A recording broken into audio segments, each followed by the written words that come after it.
Oi, boa noite, 6h30. Chegou a hora do jornalismo regional na tela da TH+ SBT. Tudo bem por aí, gente? Por aqui tudo certo. Hoje é quarta-feira, 21 de maio. Veja os destaques da edição de hoje. Mensagens que espalham pânico. Polícia identifica e pune jovens envolvidos em atos de vandalismo em escolas de Lagoinha. Farsa descoberta. Criminosos que se passavam por policiais são presos em São José dos Campos. Motoristas de aplicativo se unem e pedem mais respeito e segurança.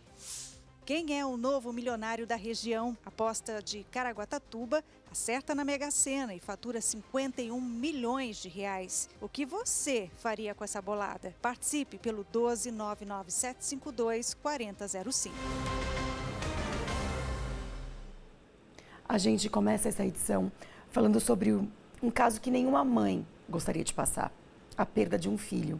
E foi o que aconteceu com uma mãe de Jacareí. A família acusa o hospital de negligência. E essa não é a primeira vez que o hospital recebe denúncias como essa. Faltava 4 dias para me completar 40 semanas. E o meu neném já estava pronto para vir. Essas roupinhas são do Ravi, o menino que a Stephanie tanto sonhou, mas que morreu após o parto. Segundo a família, com mais de 39 semanas, a Stephanie esteve no Hospital São Francisco de Assis com fortes dores nas costas e na região íntima. Após exame de toque, ela contou que o médico teria descolado a placenta. Eu cheguei no hospital na segunda-feira passada, com fortes dores na região da barriga, puxando para a parte íntima e dores muito fortes nas costas. Aí fiz a triagem, tava tudo ok com meu neném, a cardiotopo. Só que eu fui passar no médico, ele me pediu para poder fazer o exame de toque. E no exame de toque, ele acabou descolando a minha bolsa, falando que era um descolamento de bolsa, só depois que eu soube que era minha placenta. Senti muita dor forte. Eu aleguei para ele que estava doendo, ele falou que era normal, que ele tinha descolado minha bolsa, para mim poder entrar em trabalho de parto mais rápido. Só que eu falei para ele que já tinha dias que eu estava com 3 dedos de dilatação e não estava saindo disso. Se ele podia me dar o parto induzido, pelo menos tentar pôr um comprimido para ver se evoluía. Ele falou que eu não tinha direito de exigir o meu parto, por conta que eu estava com 39 semanas. Foram realizados exames. Um deles monitora o coração do bebê e ele estava bem. Apesar das dores, a Stephanie foi liberada pelos médicos a voltar para casa, mas retornou ao hospital com dores persistentes. Ela fez exames novamente, o bebê não se mexia e sem os batimentos cardíacos foi feito o parto e Ravi nasceu sem vida. O médico que me avaliou no dia que eu fiz o parto não me liberou para ir para casa, mesmo com a perca do meu neném, para eu poder estar fazendo o enterro dele, né? Então, eu pedi a alta pedido, fui para casa, enterrei meu filho. Além da dor de perder o bebê, Stephanie teve uma infecção no útero. Segundo ela, os médicos não fizeram a raspagem da forma correta. O sangramento acabou piorando. Aí eu descobri que o hospital tinha esquecido o resto de placenta dentro meu. Eu estava com coágulo na minha barriga e com uma infecção no útero. Eles teve que me internar com emergência. Eu tive que passar por um tratamento cirúrgico para poder estar tirando tudo de dentro meu. A família da Stephanie registrou um boletim de ocorrência na Polícia Civil. Ela não foi a única mãe que perdeu o bebê. No mesmo hospital, em março deste ano, uma jovem de 21 anos morreu e o bebê também não resistiu. Nos dois casos, as famílias acusaram o hospital de negligência médica. Agatha Aimee Pagoto Ferreira deu entrada no hospital sentindo fortes dores. Mesmo pedindo para que fosse feita uma cesárea, os médicos fizeram ela esperar. O bebê não resistiu.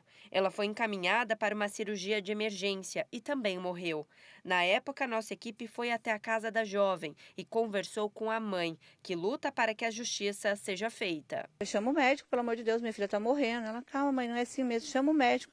Aí ele veio todo ignorante, porque é um médico muito grosso, muito ignorante, tratou a gente muito mal. Falou para a Agatha que não era o primeiro filho, que ela já sabia como eram as dores, que, tipo, achando que era uma frescura, né? E aí, a hora que eu falei para ele, eu falei, doutor, eu acho que a minha filha está com descolamento de placenta, ela deve estar com uma hemorragia. Aí ele pegou e falou assim para mim, assim, mãe, eu tenho mais de 50 anos de profissão e nenhum parto é igual ao outro, que dirá com DNA, com genes de mãe e filha. Jamais, isso não existe, isso é mito. Stephanie também quer justiça, não só por ela, mas por todas as mães. Eu não fui a primeira, não vou ser a última na mão deles. E eu implorei muito pelo meu parto, mas eles não davam a mínima atenção. Assim como eles fizeram comigo, vai ter muitas mães que vão sofrer na mão deles ainda.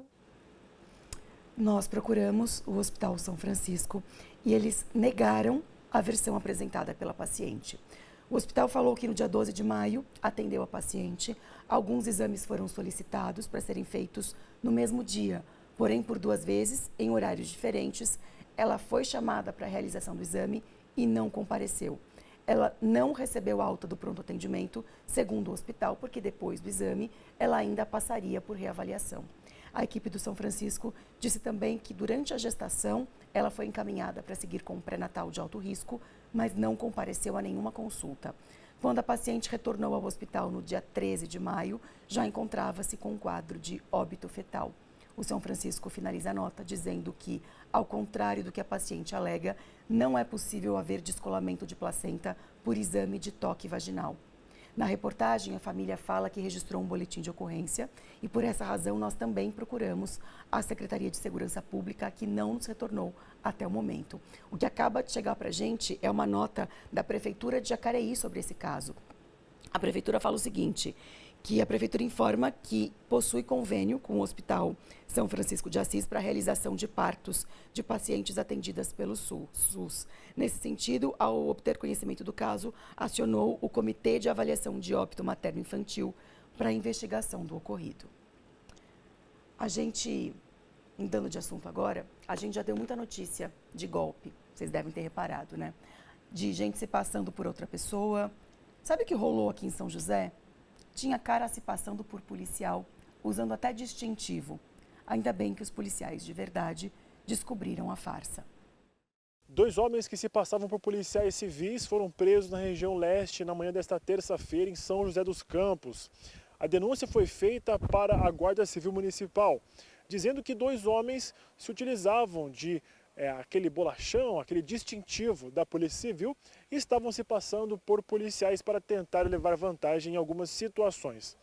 Com essa denúncia e com imagens em mão, a GCM os abordou na Avenida General Motors, também na região leste da cidade. Na abordagem encontraram esse distintivo e na conversa com os 2 integrantes do veículo, eles disseram que um deles havia ganhado de um ex-policial civil em um churrasco, uma confraternização, que ele teria dado para ele. A polícia, juntamente com a GCM, levou os 2 indivíduos até a delegacia, onde foi confirmada a prisão deles por porte ilegal de material policial e agora os 2 estão à disposição da Justiça. De São José dos Campos, Pedro Coralha. Tem mais notícias policiais em destaque e nós preparamos um giro para que você fique por dentro de todas elas. Foi em Taubaté que a polícia cumpriu um mandado de busca e apreensão de um homem investigado por comércio ilegal de cigarros eletrônicos. O investigado confirmou que mantinha uma página nas redes sociais para a revenda dos produtos. Ainda durante as buscas, a polícia foi até uma agência dos Correios e interceptou um pacote no nome do homem, com 31 pods. Ele foi preso em flagrante por comercialização de mercadoria roubada. Uma denúncia anônima levou a polícia ao bairro Parque do Sol, em Guaratinguetá. Na abordagem a um homem, os policiais apreenderam quase 4 quilos de drogas entre cocaína, crack e maconha, além de 2 armas e um celular. Ele foi preso em flagrante. A DEIC de Taubaté cumpriu um mandado de busca e prendeu um homem em flagrante por posse ilegal de arma de fogo. Com ele foram apreendidas 4 armas de fogo, além de quase 300 munições de diversos calibres, carregadores e 2 celulares. O homem tinha registro de CAC, mas o calibre das armas e munições são de uso restrito. Um adolescente foi apreendido por tentar se vingar de um colega em uma escola na Vila Tesouro, em São José. Segundo o boletim de ocorrência, um dos estudantes levou uma arma à escola para se defender de um outro aluno que o havia ameaçado. Durante a abordagem da polícia, o aluno reagiu e precisou ser contido. Apesar da denúncia, nenhuma arma foi encontrada. O garoto foi levado para a delegacia acompanhado da mãe e o caso foi registrado como ato infracional. Em Lagoinha, a polícia investiga atos de vandalismo em uma escola estadual. Vocês acreditam que tinha gente fazendo pichações, fazendo referências a ataques na escola? Segundo informações da polícia, um adolescente e um jovem vão responder por espalhar mensagens de apologia ao crime inspiradas em atentados ocorridos nos Estados Unidos e aqui no Brasil, na cidade de Suzano, em 2019. As pichações tinham um conteúdo violento. Os dois envolvidos, segundo a polícia, já eram conhecidos na cidade pelo mau comportamento. O adolescente foi o primeiro a ser apreendido. Ele era ex-aluno da escola. Na casa dele foram apreendidos materiais suspeitos e ele confessou que participou do ato de vandalismo. Hoje, um suspeito de 19 anos foi encontrado na casa dele. Ele foi ouvido e vai responder em liberdade. Agora o caso vai ser investigado pelo Ministério Público. Ainda falando sobre insegurança em ambiente escolar, jovens LGBTI+, participaram de uma pesquisa que revelou que 86% desses estudantes não se sentem seguros dentro da escola. Aos 24 anos, Sara cuida da filha de apenas 4 meses com muita dedicação. E além dos desafios da maternidade, ela luta também para entender a própria sexualidade. Sou mulher cis, pansexual. O pansexualismo até para mim foi difícil descobrir, chegar ao pansexual, que é o pansexual, uma pessoa que se atrai pela pessoa, independente de sexualidade, de quem ela seja, eu atraio pela pessoa, entendeu? Pelo que a pessoa está ali. Eu me descobri assim quando eu percebi que eu tinha um carinho pela pessoa, e se eu não tivesse o carinho, eu não conseguiria me abrir sexualmente para ela. O entendimento sobre a própria sexualidade aconteceu enquanto a Sara estudava e, com isso, o ambiente escolar também sofreu algumas mudanças. Quando passou para o ensino médio, foi a questão também das pessoas, quando eu ia no banheiro, quando eu fui muito livre aberto, tipo, sempre coloquei para as pessoas que eu era o que eu era, entendeu? E tinha as meninas que entravam no banheiro porque eu estava lá, mas tinha as meninas que não queriam entrar porque eu estava lá. Tinha as amigas minhas que se aproximaram mais, porque também tinha orientação sexual diferente, estava se descobrindo, e tinha amigas que se afastaram por alguns preconceitos, assim, que a mãe e tal achava que eu queria ficar com ela e tal, mas comentários também, tipo, tudo bem, te aceito, mas não rela em mim. Uma pesquisa feita com mais de 1.100 estudantes LGBTI+, com 16 anos de idade ou mais, mostra que 86% dos entrevistados não se sentem seguros em ambiente escolar. Aos 42 anos, a Lívia é psicóloga e professora universitária. E mesmo com tanta experiência na área acadêmica e pessoal, ela também sofreu preconceito enquanto se assumia. Eu já comecei a me perceber diferente nessa passagem da infância para a adolescência. Então, com 9 anos, eu já entendia que eu não gostava de ficar perto dos meninos como brincando de casinha, sendo um namorado, sendo um marido. Eu entendia que essa não era a minha referência. Então, já desde bem pequena, eu já entendia que eu gostava de meninas. Mas isso só foi, de fato, virar uma certeza com a adolescência. Então, com aproximadamente uns 15 anos, foi que eu realmente reconheci que eu era diferente e que assumi que eu sentia atração por mulheres. Eu tinha professor transfóbico na sala de aula, os meus colegas me excluíam da participação com os grupos, sempre ficava com o grupinho dos excluídos. Então, a minha referência de violência homofóbica sempre foi de exclusão, de marginalização. Para a especialista em educação, o ambiente escolar precisa oferecer segurança e acolhimento. O professor tem que ser empático. Nós, enquanto professores, nós trabalhamos com a diversidade da sociedade das pessoas. Então, o professor tem que ser uma pessoa que ele tem uma cabeça aberta, ele tenha desenvolvido essa inteligência socioemocional, ou seja, ele tem que entender que ele vai dar aula para pessoas com suas diversidades, com as suas características, então, sobretudo o respeito. E, na hora que ele percebe alguma atitude que esse aluno esteja sendo desrespeitado, esteja sendo sofrendo algum tipo de constrangimento, de bullying, de preconceito, cabe a ele o quê? Também incluir no seu planejamento, também ter como fator de aprendizagem, trabalhar essas inteligências, trabalhar essa empatia, esse diálogo, esse respeito. E quem convive há tanto tempo nesta realidade dá um conselho para todos aqueles que passam por esse processo de definição da orientação sexual. Entender que quem é LGBT não está fazendo nada de errado, né? Não está cometendo pecado, não está sendo imoral, né? Está vivenciando a experiência da humanidade como a humanidade é, diversa, né? E quem não aceita é porque conhece pouco a humanidade, né? A humanidade ela é uma multiplicidade e quem expressa a homofobia está tentando padronizar as pessoas dentro de um modelo único de existir.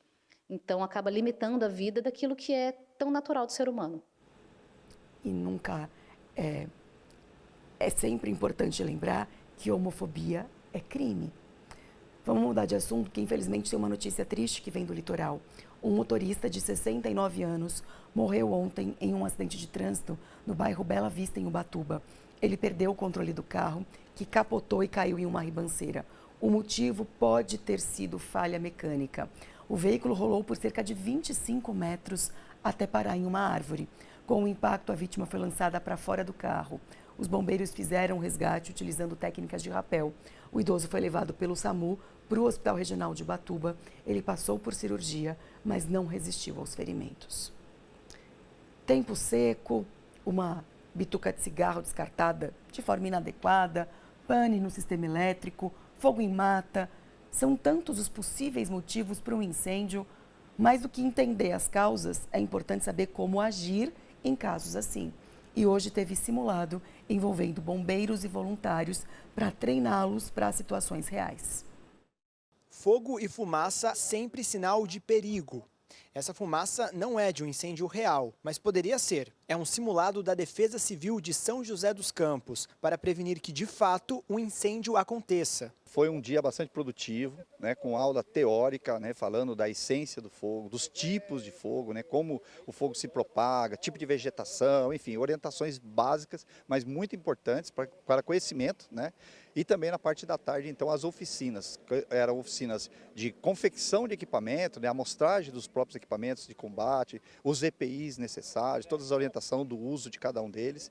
E também a aula prática, né? Então, nós colocamos fogo aqui provocadamente, né, numa área já com vegetação seca, para que as pessoas pudessem sentir na prática, né, aqui o calor do fogo, essa fumaça, toda essa tensão que tem essa queimada, os cuidados, né, com o terreno, com o local e também a experiência de combater o fogo, extinguir uma chama. Então foi bastante produtivo e essa galera agora então vai poder contribuir bastante, tanto com a Defesa Civil como também na própria comunidade onde eles residem. Uma experiência importante para quem quer evitar que isso aconteça de verdade. Meu segundo treinamento com a Defesa Civil no combate a incêndio, esse foi um treinamento mais diferenciado, a gente teve uma prática, né? O primeiro que eu tive com eles foi só a teórica e montagem das vassouras, mas agora a gente teve a prática, foi uma experiência diferente, é uma coisa que a gente não consegue em qualquer outro canto, então estando com esse voluntariado a gente conseguiu aprender bastante coisa. E pensa que acabar com as chamas é uma tarefa fácil? O Giovanni disse que não é, principalmente para quem está na linha de frente.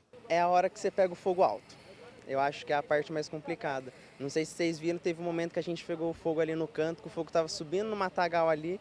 Foi um pouquinho difícil de apagar, mas é aquela adrenalina, né? Você vai conseguir apagar, no final a gente tem lá o apoio de toda a equipe, todo mundo com o abafador ali apagando, a gente sempre consegue. Mas foi a parte que mais me chamou a atenção aqui, aquele lado ali é quando o fogo está alto, a gente pega a vegetação alta com o fogo, né? O treinamento aconteceu durante todo o dia e foi assim, embaixo do sol quente, em meio ao calor das chamas. O objetivo principal é a preparação dessas equipes para os casos que tendem a aumentar nessa época do ano. Então é um período com pouca incidência de chuva, né, temperaturas altas e a umidade relativa do ar sempre mais baixas. Isso é um ingrediente favorável às queimadas. Então, é o período que se tem as maiores incidências de queimadas, tanto na área urbana, né, nas áreas aí com cobertura vegetal e também nas áreas rurais.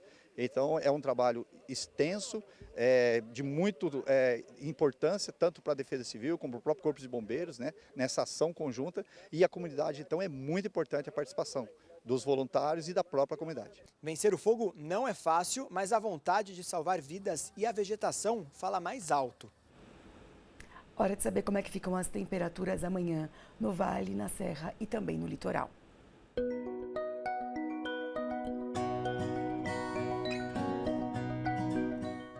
São José dos Campos, a previsão de chuva à tarde. A temperatura chega aos 29 graus. Em Taubaté, o sol aparece pela manhã, mas há previsão de pancadas de chuva à tarde. A máxima chega aos 30 graus. Em Caraguatatuba, o tempo ficará abafado com 29 graus de máxima. A previsão não mostra chuva para Campos do Jordão amanhã e os termômetros oscilam entre 11 e 21 graus.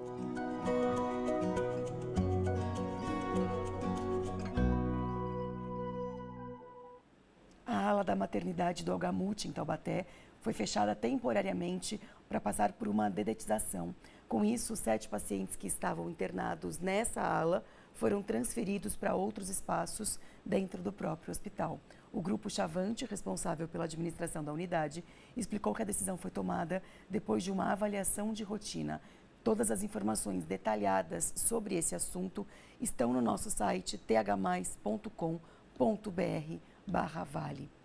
6 horas e 51 minutos, a gente vai para um rápido intervalo comercial. No próximo bloco tem o nosso quadro de saúde, o assunto é hepatite. Você tem dúvidas sobre esse assunto? Pode aproveitar o espaço para mandar suas perguntas para a médica que vem ao vivo aqui ao estúdio conversar com a gente. E a gente fala sobre isso hoje porque em São Paulo teve um aumento grande de casos de hepatite. Volto já.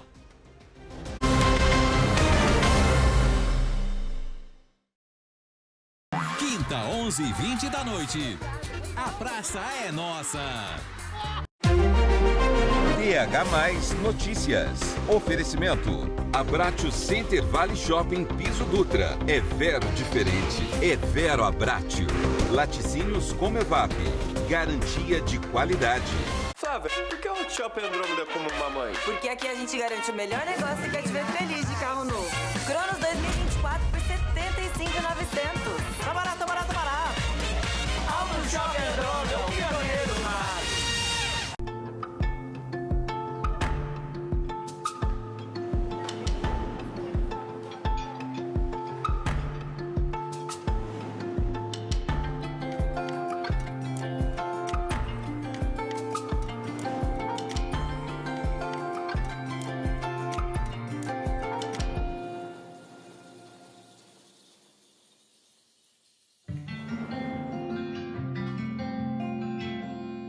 No quarto sorteio, R$300 mil. No quarto sorteio, R$300 mil. R$300 mil. Isso mesmo, só no quarto sorteio, R$300 mil. Compre já o seu. Me dá um baricato que essa semana eu ganho os 300 mil. E no quarto sorteio, R$300 mil. Isso mesmo, só no quarto sorteio, R$300 mil. Compre já o seu. Valicap é regional, hein? Abratio Restaurante, uma experiência gastronômica inspirada no lifestyle italiano, com pratos tradicionais italianos preparados com massa fresca e artesanal, garantindo uma autêntica experiência gastronômica. Abratio Center Vale Shopping Piso Dutra. Vero diferente, é Vero Abratio. Hoje, após o Arena SBT... Ela é jornalista, ela é apresentadora, ela é esportista, olha, ela gosta de esportes radicais. Cris Dias no The Noite. Como você migrou do futsal, basquete, esportes tradicionais para esportes radicais? Eu ganhei um quadro de esportes radicais. Aí você ia viver na pele algumas coisas. E aí eu vivi quase todas as coisas. E ele tá aqui também, J. Skinny. Hoje, após o Arena SBT, The Noite.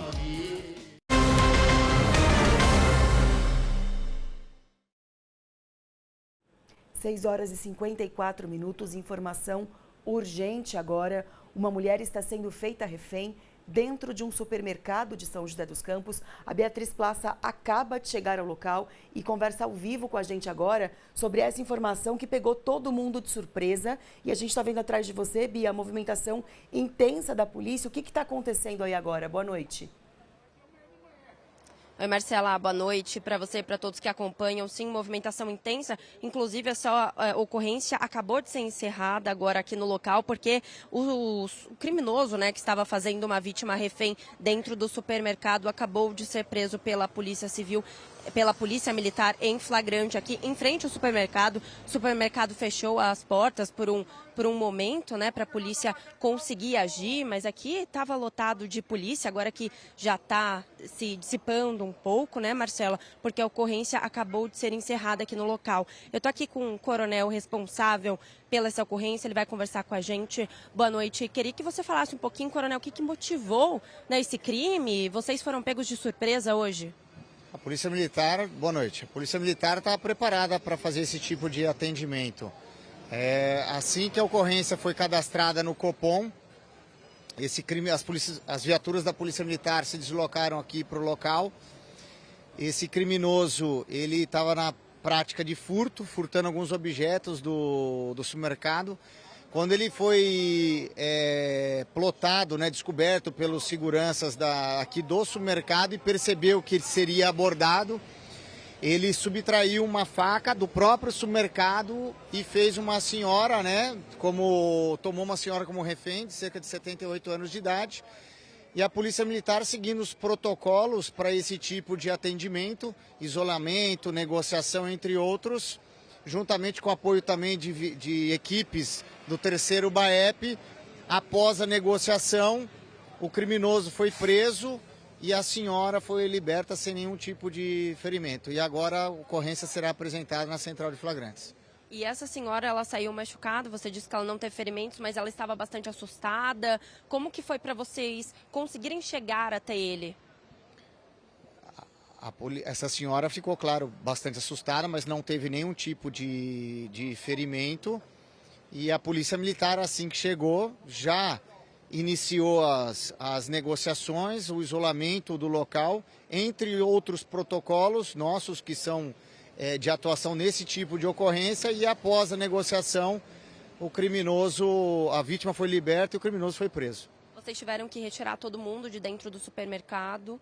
Sim, isso é realizado porque a gente precisa fazer um isolamento aí, é um dos protocolos que a gente segue. Coronel, obrigada pela sua entrevista e parabéns também pela prisão. Marcela, eu volto aí no estúdio com você, daqui a pouco eu retorno com mais informações aqui do local.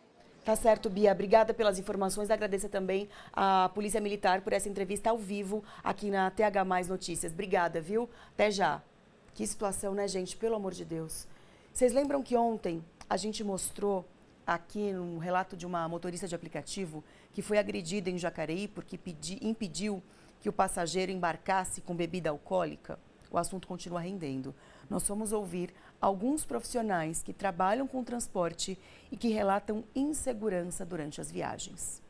Desde que se aposentou, o seu Sebastião decidiu trabalhar como motorista de aplicativo. E essa é a rotina dele. Entra no carro e deixa tudo organizado para quando o cliente chamar, ele já estar preparado. Eu procuro trabalhar depois das 5 da tarde e rodo a madrugada até a hora que eu aguentar.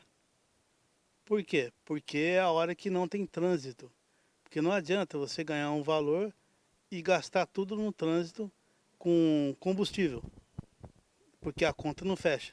Mesmo que manda buscar muito longe, a gente vai, entendeu? Porque é tudo rápido. Mas a vida atrás do volante não é tão fácil. Já são 8 anos trabalhando nas ruas e muitos problemas superados. Na verdade, a gente pega muito pessoas drogadas, pessoas bêbadas, e que na hora a gente chega, as pessoas não querem saber. Eles acham que é dono do carro e vão entrando. Entendeu? Eles entram com copo de bebida, com muita comida, com panela de comida, com bolo. Quem também passa pelas mesmas dificuldades é o Daniel, que inclusive colocou alguns adesivos dentro do carro para tentar evitar outras situações. De manhã tem uns casos, mas à noite é pior. Final de semana eu gosto de fazer mais à noite, aí tem mais problema com os passageiros. É bebida que derruba no carro, é sorvete, é comida. Um grupo de motoristas de aplicativo foi criado em São José dos Campos e através das redes sociais eles se comunicam. Marcelo, um dos responsáveis, explica que o objetivo deste grupo é justamente preparar os motoristas para encarar os problemas do dia a dia. A gente usa o grupo como uma ferramenta de trabalho. Então o motorista está na rua, ali ele tem informação de tudo que está acontecendo sobre o trânsito. Às vezes a gente faz pequenas campanhas falando sobre o cinto de segurança, que a gente já fez colocando adesivo nos carros. O Setembro Amarelo também, a gente faz campanha falando sobre a prevenção do suicídio, entendeu? São muitos desafios encarados pelos motoristas de aplicativos, mas o pedido deles é simples: respeito e segurança. Para mim, seria mostrar o bairro para onde vai levar, não o nome da rua apenas. Eu quero saber o bairro que eu vou. Isso me traz mais tranquilidade, mais segurança.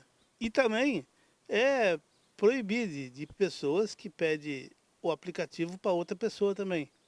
Isso é um risco que a gente corre. O aplicativo tinha que ser responsável, igual quando derramou cerveja no meu carro, eu mandei lavar tudo, mandei as fotos, e eles não ajudam nem na ajuda de custo. Eu achei que tinha que ser responsável nisso.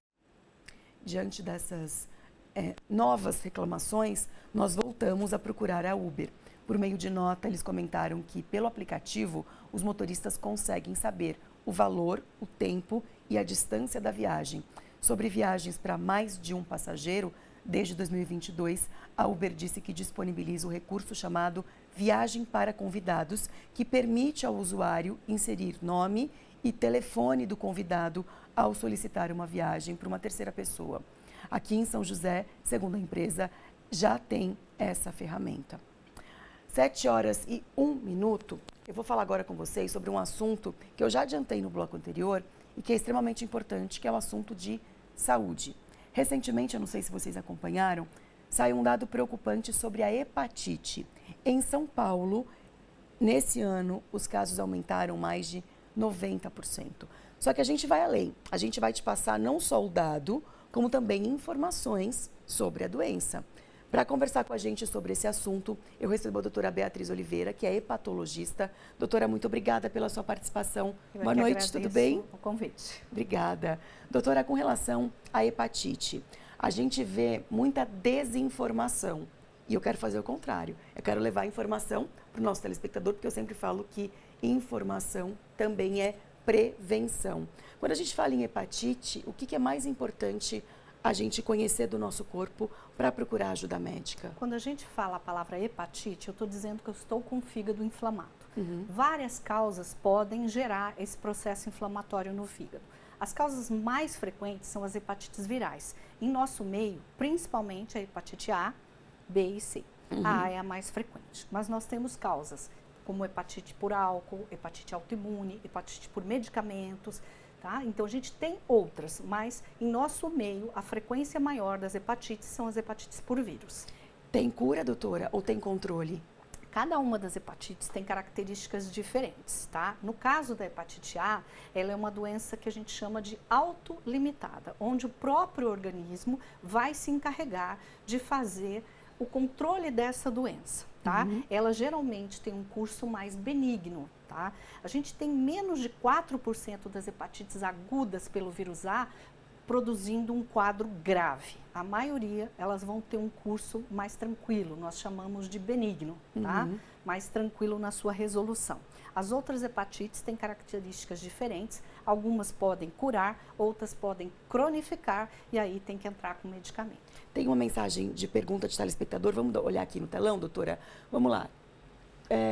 Tiago Elias, de São José. Oi, Marcela, boa noite, tudo bem? Oi, tudo bem com você?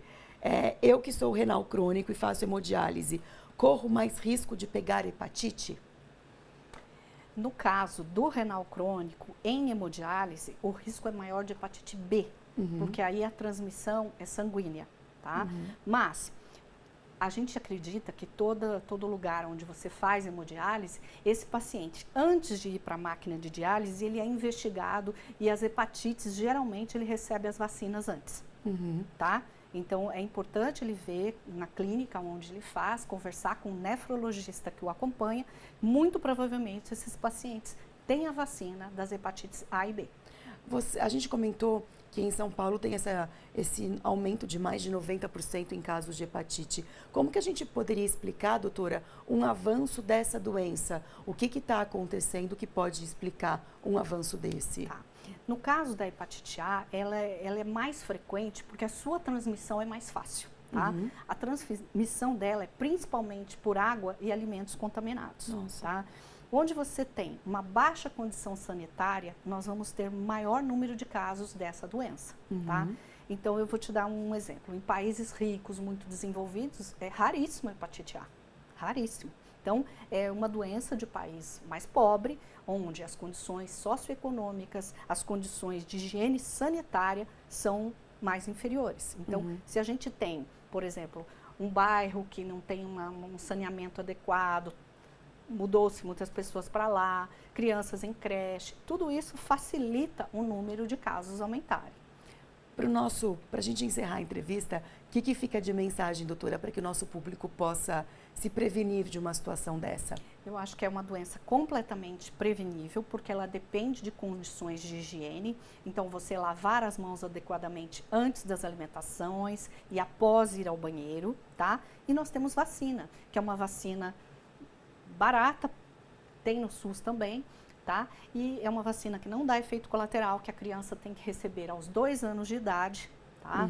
E ela vai receber essa imunização e vai levar ao longo da vida. Então, se a gente tiver um mínimo de condições de higiene e receber a vacina, a gente diminui o número de Essa casos. vacina só pode ser dada aos 2 anos? Se alguém não tomou, pode tomar na vida adulta? Tá. Ela pode ser dada a qualquer momento, mas no calendário infantil ela entra aos 2 anos de idade. Pode procurar o Sistema Público de Saúde, está disponível ou é só na rede particular, doutora? Veja só, na rede pública, geralmente eles pedem alguma justificativa, tá? Por exemplo, como esse paciente, ele é um renal crônico, um paciente diabético, tá? Uma criança que tem alguma doença crônica, eu posso vacinar um adulto que tenha hepatite B, hepatite C, ele tem indicação de receber pelo SUS.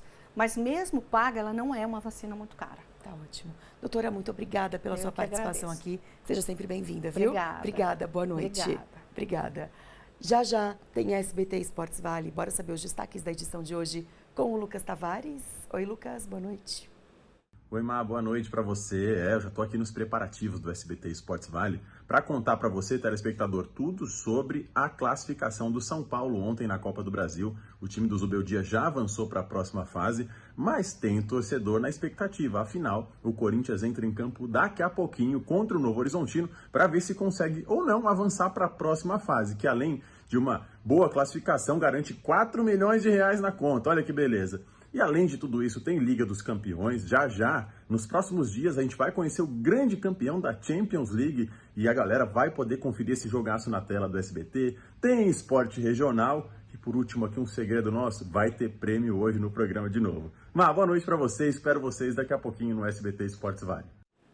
Lucas falou desse prêmio de 4 milhões. Vocês estão sabendo, né? Que a Mega saiu para a região mais uma vez? Não? Então fica aqui que eu vou te contar. Seguinte, vou dar um spoiler, vai. Saiu o mais novo milionário do pedaço. Uma aposta de Caraguatatuba levou 51 milhões na Mega Sena. O que você faria se ganhasse essa bolada, hein? Me conta pelo WhatsApp, 997524005. 7 e 8, quero ler sua mensagem no próximo bloco, tá bom? Até já.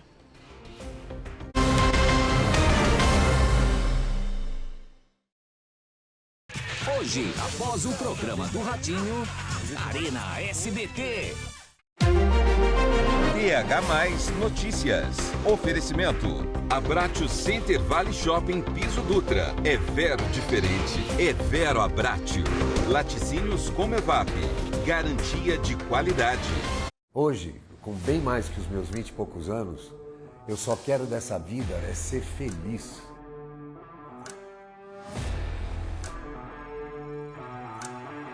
Fábio Júnior Legacy. Celebre a sua jornada. Prepare o seu saque, porque vem aí a segunda Copa TH+ de Beach Tênis. Serão 3 dias de adrenalina, do dia 30 de maio a 1º de junho. São mais de R$15 mil em prêmios para profissionais e amadores. É esporte, é festa, é competição de alto nível com a sua galera. E não fique de fora. Inscreva-se agora na plataforma Let's Play e vem brilhar com a gente. Vem! Oferecimento Laboratório Oswaldo Cruz. Loja Casa do Fitness. Se Joga, Copag e Raposo Engenharia.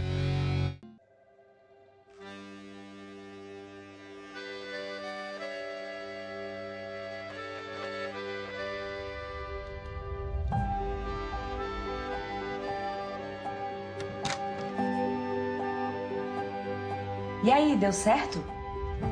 Não. Tinha que responder um formulário, mas eu não consegui ler. Por que você não volta a estudar? É melhor. Nós temos turmas para quem não foi alfabetizado, para quem não concluiu o ensino fundamental e de ensino médio também. O governo federal vai investir cerca de 4 bilhões de reais na educação de jovens e adultos no país. E isso é bom para todo mundo. Procure a escola pública mais próxima e matricule-se. A educação de jovens e adultos é um direito seu e é gratuita. Fé no Brasil. A gente está no rumo certo. Ministério da Educação. Brasil, União e Reconstrução. Sexta, 11h20 da noite. O anel, ele escolheu você. Quando uma grande missão cai do céu. Me ajudem a salvar o meu planeta. Lutem comigo. Ryan Reynolds terá que encontrar sua coragem. É o medo que detém você e o torna fraco. O anel nunca comete erros. Ele errou dessa vez. E se tornar um verdadeiro herói.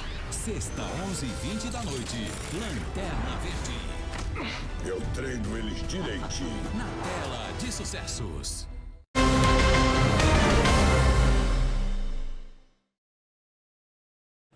Funcionários e clientes de um supermercado de São José dos Campos viveram momentos de pânico agora há pouco, quando uma pessoa, aparentemente um cliente, acabou fazendo uma outra pessoa, uma outra cliente, refém dentro desse supermercado. Ele ameaçava uma senhora com uma faca. A Beatriz Plaça está no supermercado, ela já conversou com a gente ao vivo, inclusive com a Polícia Militar, que deu uma entrevista para a gente agora há pouco, e a Bia volta para atualizar as informações sobre esse caso, que está movimentando o cenário policial e também está dominando o noticiário de hoje à noite, né, Bia? Volto com você. Oi, Marcela, boa noite para você novamente, para todos que continuam aqui com a gente. É isso, a gente consegue ver aqui que o movimento policial agora, eles estão fazendo um rescaldo aqui no supermercado que continua fechado. A Polícia Militar disse para a gente que este homem entrou no supermercado para cometer o crime de furto. E, segundo o coronel, ele acabou ficando nervoso, pegou uma faca que estava no supermercado, acredito que seja até do açougue do supermercado, e fez essa vítima refém, essa vítima que é uma cliente aqui do supermercado, uma senhora de 68 anos. Ela foi resgatada aqui pela Polícia Militar, né? A Polícia Militar veio com muita força aqui, tinha muitas viaturas, umas 10 viaturas da Polícia Militar para conseguir conter este criminoso.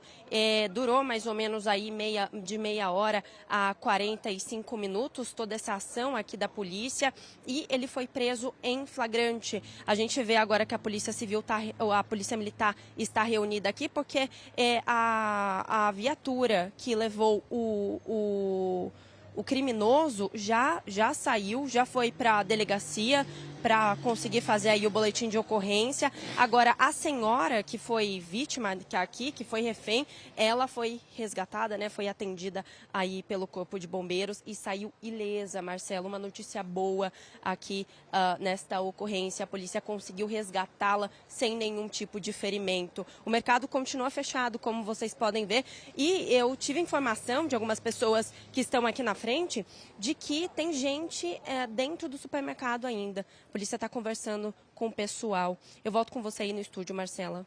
Obrigada, Bia. Nossa equipe chegou bem na hora da prisão desse criminoso. No bloco anterior, a gente mostrou ele na parte de trás ali da viatura da Polícia Militar, já foi encaminhado para a delegacia. Essa senhora, a Bia comentou também na entrada anterior, que saiu sem nenhum machucado, mas ela estava bastante abalada, obviamente. A gente recebeu, inclusive, imagens de dentro do supermercado, mostrando o criminoso com a faca no pescoço dessa senhora que estava ali fazendo compras e, de repente, acabou sendo refém de um criminoso que pegou a faca do supermercado para cometer esse crime. A gente vai continuar acompanhando, a nossa equipe continua ali ao vivo, a gente vai continuar acompanhando todos os desdobramentos dessa história, e amanhã, no Alô Vale, você também vai conferir uma matéria completa com todas as imagens e com todas as informações que vocês já viram aqui, e a gente vai acompanhar os desdobramentos para te mostrar tudo sobre essa situação de pânico vivida por funcionários e também clientes desse supermercado que você vê nessas imagens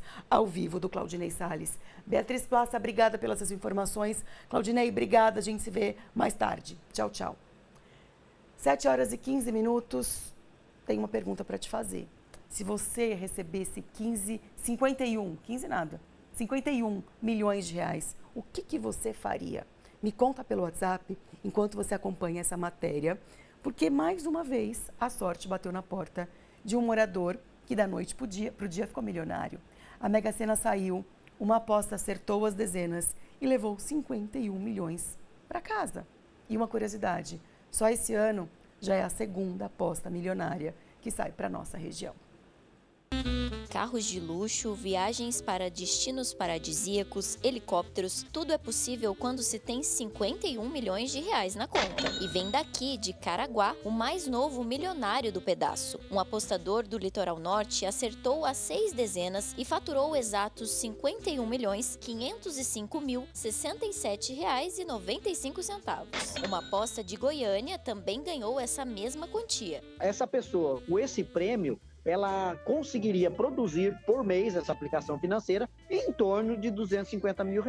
O que me parece que, para a média da população brasileira, daria e sobraria para viver e viver uma vida bem confortável. Então, realmente, viria muito a contribuir com o padrão de vida dessa pessoa. Notícias sobre ganhadores de prêmios milionários sempre chamam a nossa atenção.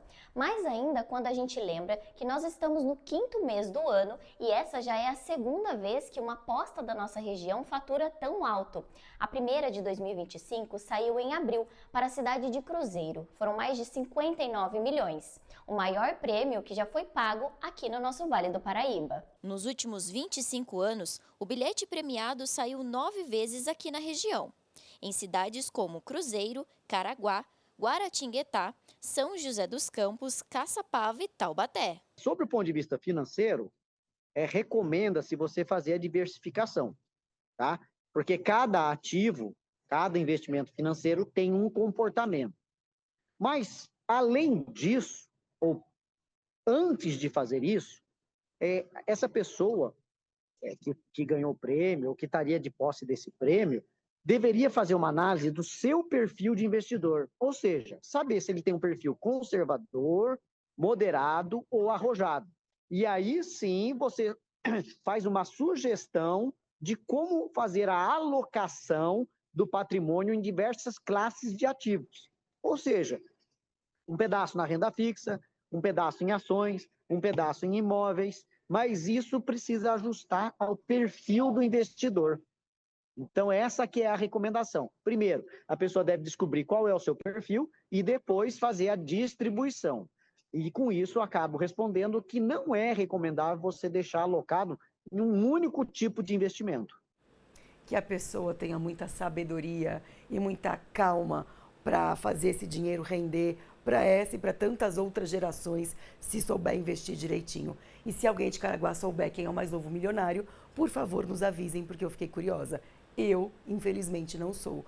Bora de mensagem? Vamos ver o que o pessoal está comentando aqui no nosso jornal. Edson de Pindamonhangaba. Boa noite, Marcela. Percebi que você está um pouco rouca. Melhoras para você e tenha uma excelente noite de quarta-feira. Obrigada, Edson. Obrigada. Estou precisando de boas energias mesmo. A voz está difícil.